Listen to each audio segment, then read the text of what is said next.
Hey, happy Finish Friday, everybody. My name is Amy Howard, and I am loving our weather here. If you don't know, we're coming to you live Central Standard Time at 12 noon here from Memphis, Tennessee. It is a beautiful, crisp fall day, and I am loving it.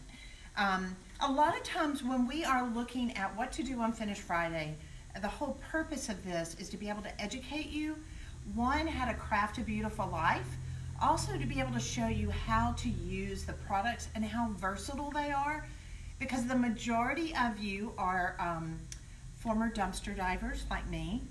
We also call ourselves curbside shoppers.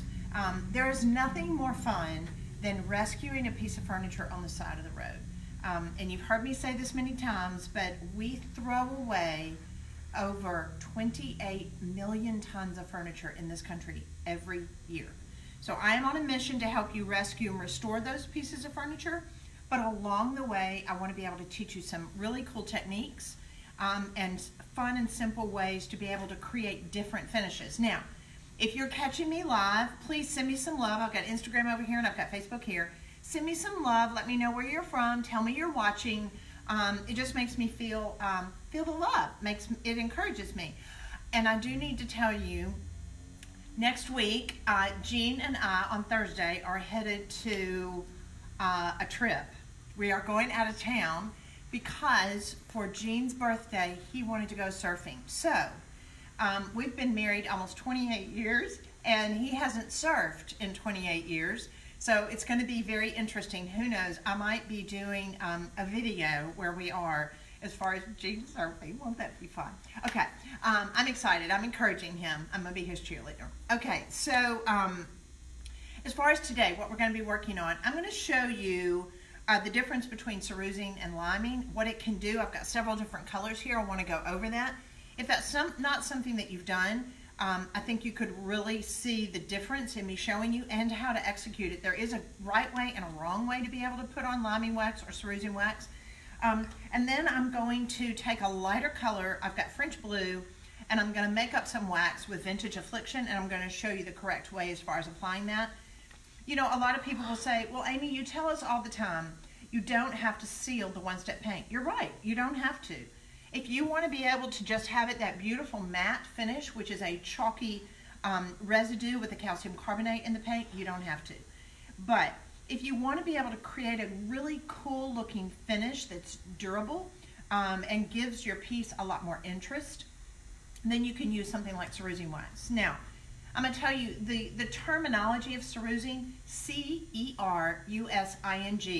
or liming wax, they're basically the same thing. When we talk about liming wax or cerusing wax, they're the same thing. And I have both of these products up here to tell you. As far as people say, what's the difference? When do I use it? You know, it's going to be more of a personal preference as far as when you want to be able to use it, depending on the color and the finish that you want to actually execute. So to kind of go over that really quickly, I'm going to open this up and show you as far as the liming wax and the cerusing wax. They're basically the same thing. The composition is a little bit different because the cerusing wax is in a squeezable wax form. It's very easy to work with. The puck, which is what most furniture waxes that we do, then we have the light antique wax and the dark. But in the liming wax, it's in a more of a paste consistency. And if it gets a little harder, if you want to, all you have to do is come back with some clean slate or some paint thinner. Clean slate isn't paint thinner, but both of them can work because it's a petroleum based. And you can dip your brush into the clean slate and then dip it in here, and it's going to give you a thinner consistency. Remember, when cleaning out your brushes or thinning the wax, it's always going to have to be with either a clean slate or a paint thinner product because they're petroleum based. It literally is what allows the wax to be able to be flowed out onto the piece of furniture. So a lot of people will say, well, can I put the waxes over an existing latex paint piece that I have painted? I usually say don't do that, because what happens, part of the reason why the beauty of the one-step paint, because it has a chalky mineral base to it, it's a matte finish, so it allows the wax to go down into the finish and actually grip. That way when you buff it, it has a beautiful, beautiful sheen to it, and it won't just sit on top. So I am going to start with the black, and I'm going to tell you a little bit of the art history story as far as where cerusing came from. But I'm going to put some tape down.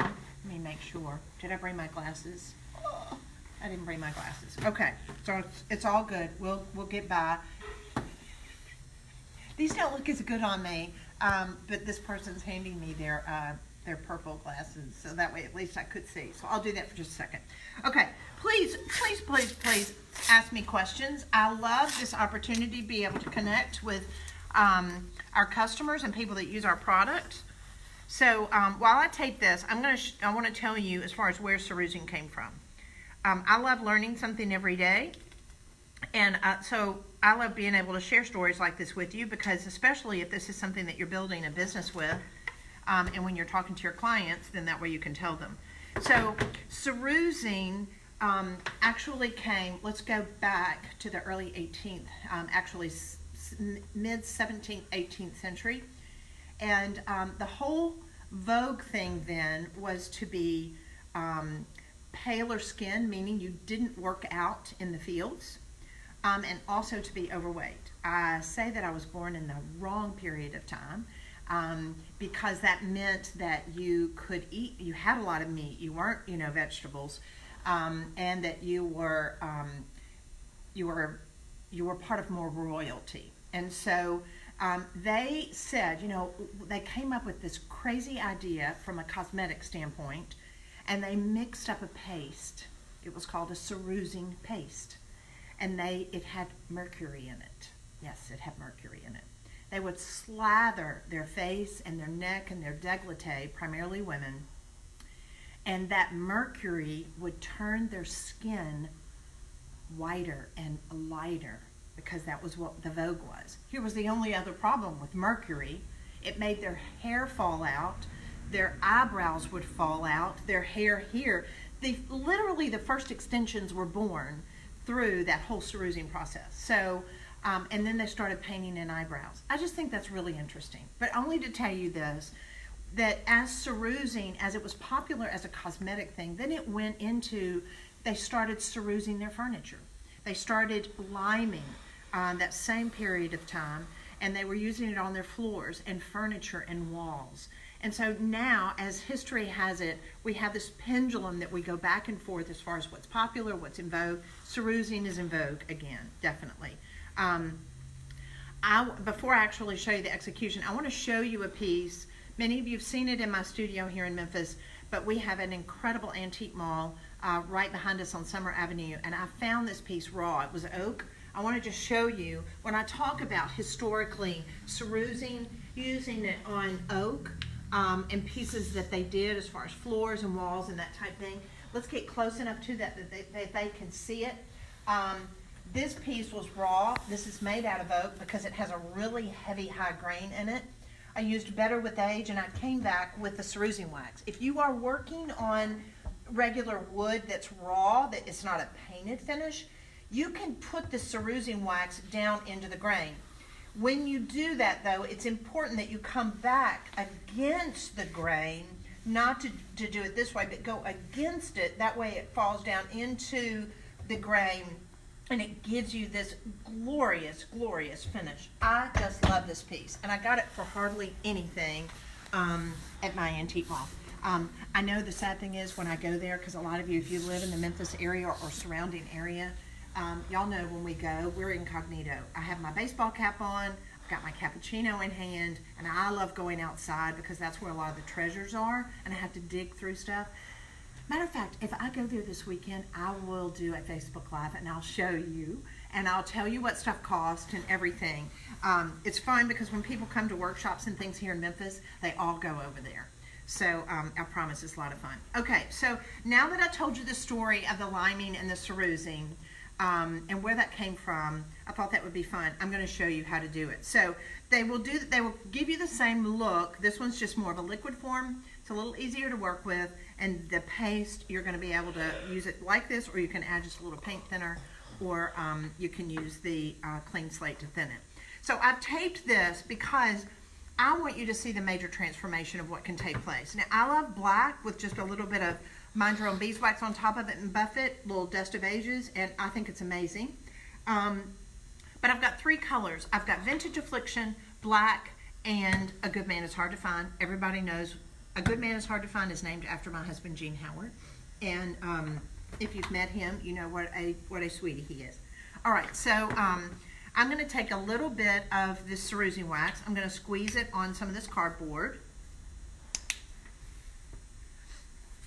And I'm going to take a hog hair brush. Now, are they making comments?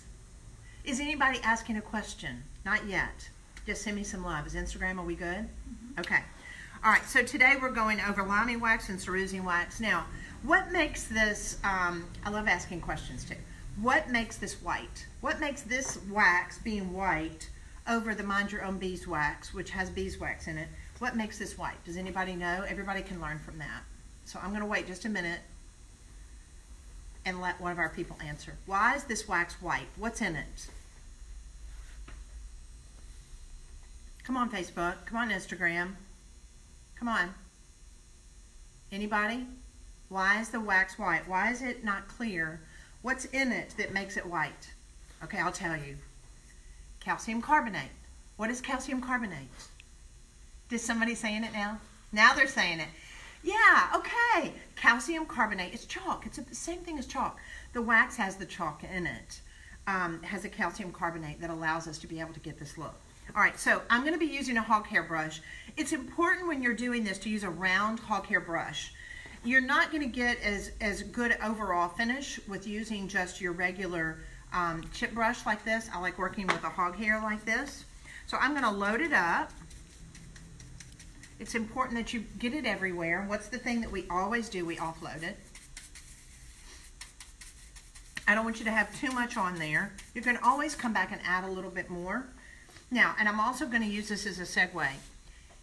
If you want to use sealer, it has to go on now. But I'm just going to tell you, there's no point in using the sealer when you're using this wax. We get those questions all the time. Can I put the sealer over the wax? No. The sealer is really only intended if you don't want to come back and create a finish like with the wax. This would be the first and the last thing you put on top of the paint. Is everybody with me? Okay, so you don't need to go with sealers and waxes. This is about giving you a patina and protection. All right, so I'm going to I've offloaded it. I have quite a bit of wax on there. I offloaded it on here. Now, when I apply this wax, it's going to be kind of in a cross-hatching and a blending. Are we ready? All right, here we go. So I'm applying it. You see how easy it goes on. So easy. Get it down in the crevices. What's fun about doing this today is being able to show you how the cerusing wax can look totally different on black, gray, and this lighter color. Now, I'm going to come back. Remember, this is a positive tool. I'm going to come back now. See how I'm cross-hatching like this? Then I'm going to come back and kind of feather it out and smooth it. Don't do cross-hatching everywhere and not come back and thin it out, please. All right, so now I'm going to come back after I've applied it. I'll come back with my brush, just my chip brush, before it sets up. I want you to work fairly quickly before this sets up so you can get it just a little bit thinner. Now, in a cabinet door like this, I'm going to allow it to stay a little wider down in the crevices. And if you want to, you can take a rag to be able to do some of this. But I will usually work with 2 brushes. I'm going to have one that's my positive tool and one that's my negative tool, meaning the negative is kind of pulling it off. Look at that. Isn't that so fun? So easy. Now, I'm going to let this sit for just a few minutes, and then I'm going to come back and I'm going to buff it. The sheen that you're going to get off of this is amazing. But look at the difference already. I'll cheat just a little bit and kind of buff this. Can you see that sheen, how easy that's going to come up? I want it to set just a minute. I don't want it to get too light. But I'm just going to tell you, As far as a cabinet finish, a lot of you do your kitchen cabinets, you paint pieces of furniture. This is a very classic, fabulous, pewter looking color that is so easy to do. Does that show up on the camera? Isn't that gorgeous? Love, love, love. Now, I'm going to take this tape. I want you to be able to just kind of see the transformation and the difference. I've got just a little bit on here. That all. Look at that. Is that crazy? So that's the cerusing wax on the black. Once this dries, let's say 20-30 minutes, I can come back just a little bit with some steel wool if I want to get just a little bit more sheen. And I'm just going to tell you, a lot of people worry. They're like, but Amy, I get spaghetti sauce. You don't know my family. My kids are so dirty. Let me just show you something. All right, the sheen on that one, that is the most richest, that is the richest, best looking finish I've ever seen. Okay, now let me show you something. So this could be spaghetti sauce. This could be anything, but I'm just going to show you. I want you to look at this. Look what happens. It's just going to repel it. All I have to do is come back, wipe that off, and I'm good to go. This could be spaghetti sauce.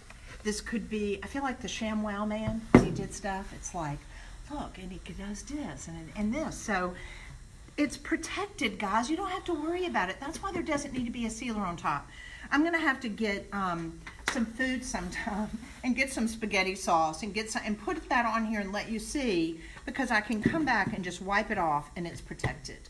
I could do the same thing with the one step, but because it's a matte finish, it's not going to repel the water or the food like this will. So that shows you what the cerusing wax looks like on black.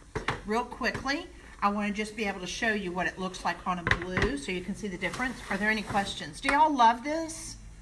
I love it. I think it's fabulous. All right, so yes. Carmelina asked, do you ever use this on stained wood just to soften the wood color? Yes, you could. We have people that ask that quite a bit.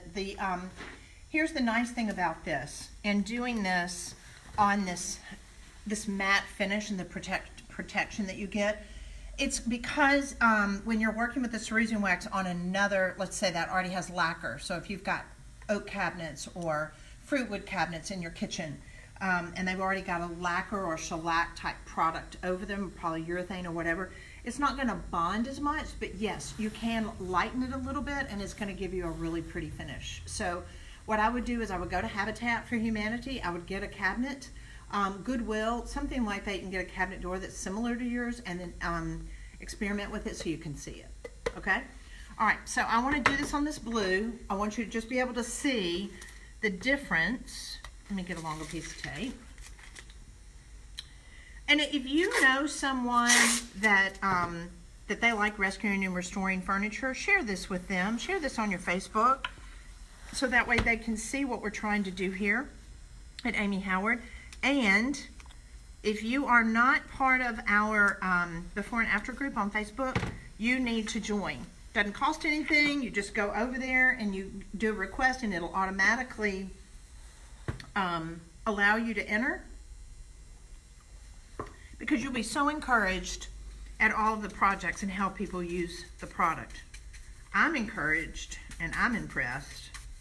All right, so the same thing as we did before. I'm going to use the hawk here, but I wanted you to just be able to see when you're working on a color that's not quite as dark as the black. I'm going to get this over here because I just love that finish. But the cerusing can work on lighter blues. It's going to make it considerably lighter, but it almost acts as a glaze. It's subtle, but it can be fabulous, especially those of you that are fortunate enough to live near the beach or have a place at the beach. This is a great looking beachy finish, but also it looks great. Let's say you've rescued and restored an old mirror, or maybe you have a picture frame that you're doing. This is great looking for art too. I'm gonna come back and add just a little bit more. And there again, if you want to add a little bit more contrast, you can make it a little bit darker around the edges, lighten it, get down in those crevices, especially if you're working on a cabinet door. Add just a little bit more white. But now you'll see, when I go in cross-hatching, I'll always come back and I'll fan it out where it's a little bit smoother. I don't want to do the cross-hatching and not fan it out. It's important to come back and go with the grain.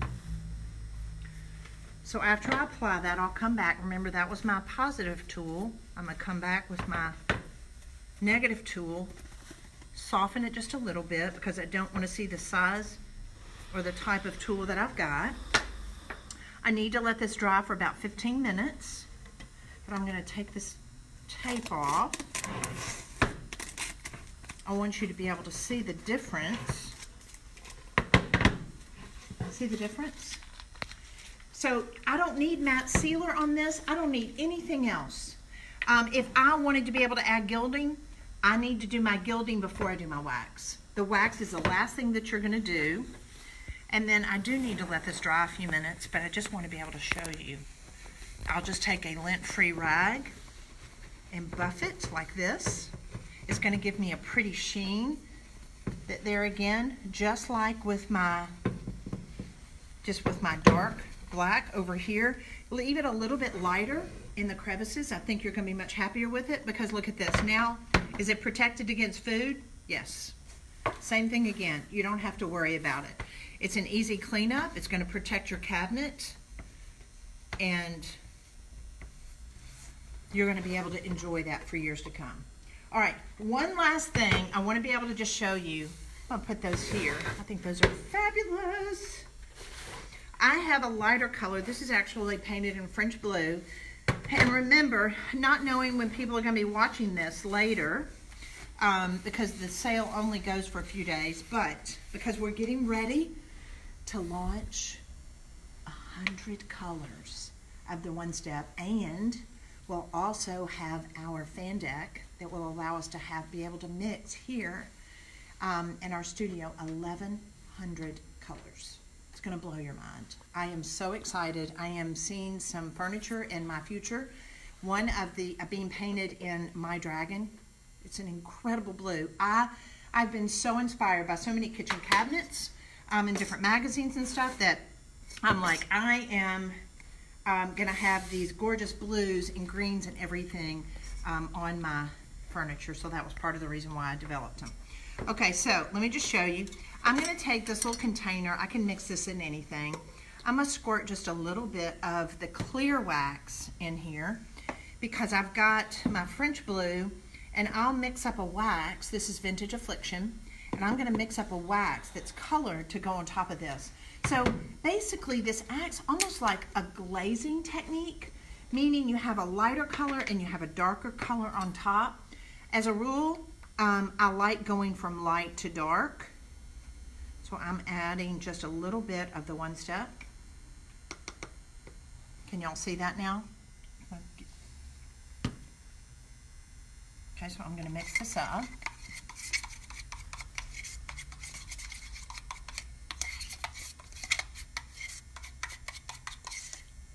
Look at that, isn't that yummy? Now, you can't do that with any paint.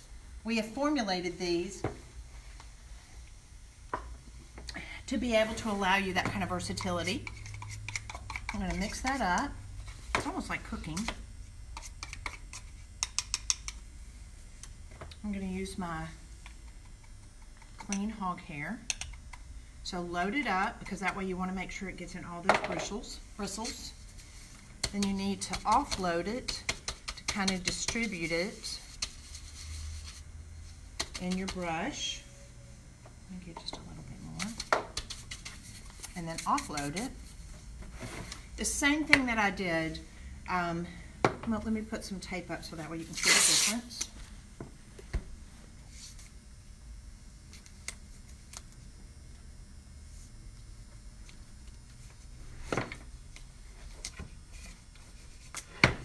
You know, and I really want to encourage you when you go to our before and after Facebook page and post a question on there, show me a picture of something that you want to, a finish that you want to learn, something that you want to know how to be able to execute. And then that way I can use that as an opportunity on a Finish Friday to be able to show you how to be able to create a specialty finish. Okay, so we're almost finished here. So I'm going to come back with my, I've mixed up the Mindro beeswax and my vintage affliction, and I want to be able to just show you. So I'm coming back, as I always do, I'll kind of do it in a cross hatching and then feather it out. When you're working with a darker color over a lighter color, it's going to be a little bit more striated. The cerusing wax is going to have a tendency to blend a lot easier.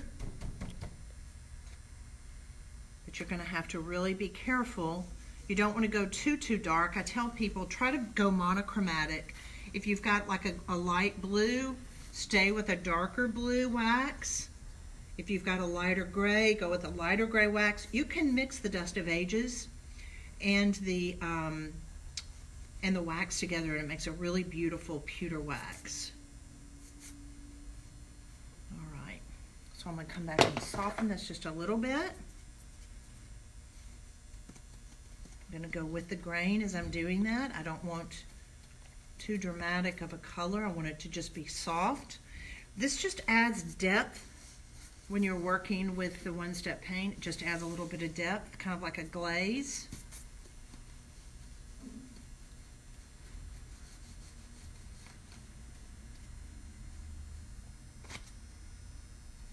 Having bristle issues. So that way I'm going to remove that and kind of show you. See, it doesn't look like a big difference, but it's a major difference when you want to be able to come back and add just a little bit of color. I need to let that sit. Then I can come back and buff it, and it'll give me protection just like I have with the cerusing waxes. But I'm just going to tell you, this just makes my heart sing.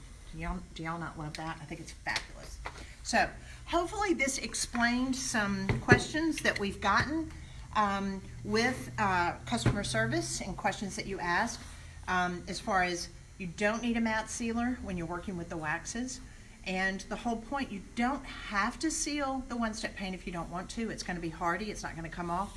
But this gives you an emulsion. It gives you a protection that you can enjoy this piece for years to come, as well as really giving you a gorgeous patina. Yes? Becky asks, what is the ratio of wax to paint? As a rule, I'll do 2 to 3 parts wax to 1 part paint. So you want to make sure the paint, the reason for that is for pigmentation. I could have very easily used mica wax if I wanted it to be metallic. I could have used our pigments, our pure pigments that are on our website that are dry. Usually when I do that, it's 2 parts wax, 1 part mica, or 2 parts wax, 1 part pigment. But as a rule, you're good if you do 2 to 3 parts wax, 1 part paint.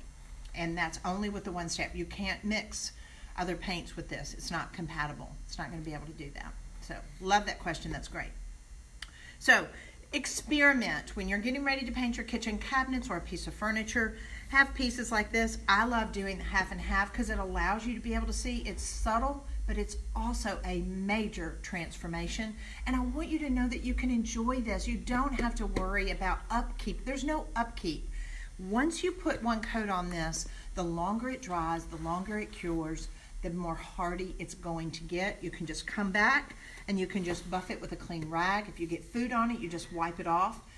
It's not going to be any problem. If you want to later, years down the road, if you want to come back and add a little bit more wax, you can. The whole point is for you to be able to enjoy it, because what do we say here at Amy Howard at Home? It's your turn to enjoy the bragging rights. Have a fantastic weekend, everybody. I may see you tomorrow at the Antique Mall. Bye.